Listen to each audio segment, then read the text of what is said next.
We have a fine program for you tonight. No, I'm not worried. We got a good one tonight. Let me show you. Oh, boy. This really ought to be, by law, 2 shows, don't you think? You people, this is the kind of show you're going to be talking to your grandchildren about many, many years from now. And more than likely, they will be ignoring you. But stupid pet tricks on this program tonight.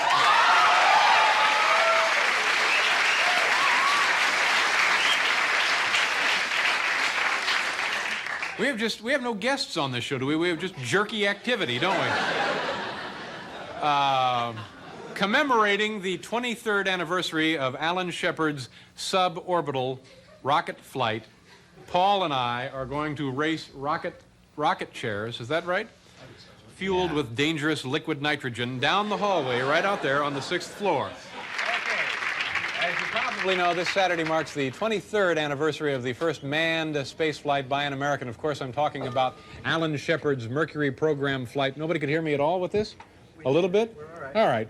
All right. The Freedom 7 flight. In honor of that occasion, Paul and I, right here, will race our own rocket-propelled vehicles down the hallway here on the 6th floor. Before we do this, let me introduce you to the people who designed and developed and actually built the rocket-powered vehicles, Kathleen Ankers and Mr. Dan Blyer. Kathleen, tell us a little bit about the vehicle itself.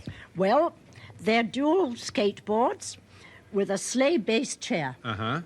And how are they powered, Dan? Well, you hold this a fire extinguisher in your lap. You really hold it real tight, and you squeeze the trigger and point it backwards, and away you go. All right. And if we run out of a power supply, you two will bring more to us? Oh, yes. Okay. Mm-hmm. You're the same team that gave us the crouton toaster, aren't you?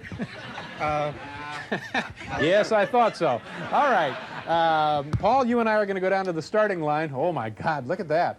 That's exciting. Okay, now here to tell you more about the upcoming excitement, NBC correspondent Bob Costas. Bob, it's all yours. All right, David, thank you. Good evening, everybody, and welcome to NBC's exclusive coverage of tonight's launch. If all goes well here, it'll be the longest rocket-propelled voyage ever on a late-night talk show. This launch will continue the tradition of American achievements in space, from the Mercury Pioneers through the Gemini and Apollo projects, the Space Shuttle, and finally now, the rocket chair, developed by Dr. Richard Brandt of New York University. Behind me, the rocket chairs rise into the evening sky.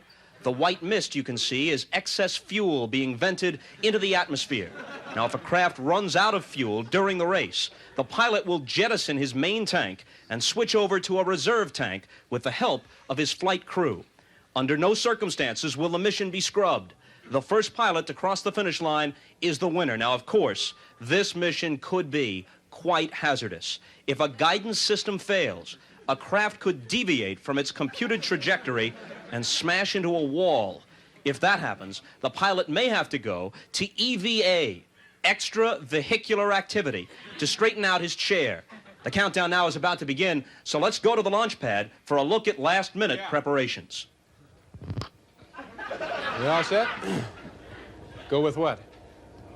No, I'm ready. You, sure. Clear the area. Clear the area. 10, 9, Just move on. 8, 5. Take it to 5. 7, Just go to 5. 6, There you go. 5. There you go. 4, 3, 2, 1. Ignition. Ladies and gentlemen, I will describe the scene to you, but I am blinded by the mist. It appears that David Letterman has come out of that mist and has crossed the finish line first. No problem. While lagging No behind problem. and lagging badly is Paul Schaefer. Not unlike the order of finish in the legendary dog sled Oh, my races. God. Are you all right? Thank you. Is he all right? Will somebody Kathleen, check him, please? Is Paul all right? Yes. Seem to be wedged No here in problem. the I chair. ran into my crew. There we go. Now, of course, they're painting my footsteps here on the floor. It's the standard procedure, the historic first steps back on terra firma. Dave, did you have any problem with the G-forces out there? Bob, let me just say, generally, this is the stupidest thing I've ever witnessed network money spent on. And frankly, I'm proud to be a part of it. Paul, are you all right? I'm just fine. I ran into Kathleen. She was coming to my aid, and we had a little spill there. Oh, brother, I don't know if you folks at home can feel the tension and electricity, but out here, it's, well, you describe it, Well, Bob. speaking of electricity, just in case there should be any after effects, on hand now from the late late-night space program with chemically treated blankets is Al Frisch, and of course Al has the tang which you will need to invigorate yourself after this voyage. That's very nice, very thoughtful of you. Thank you, Bob, and thank you very much, me Al. get to Paul, the go ahead tang and whip right up now. some tang there. All right. Well, that's pretty much it here, isn't it? I think that pretty much covers it, unless How you've got many- something No, else. no, I'm pretty. How many tablespoons A of this? heaping, One heaping tablespoon? one. Yeah, just heap it up there. Tang. Let me ask you this, David. Any advice quickly for youngsters who might be watching tonight about the fundamentals of space travel? Just lay off the fried food, kids. We'll be right back with more of Late Night in just a moment.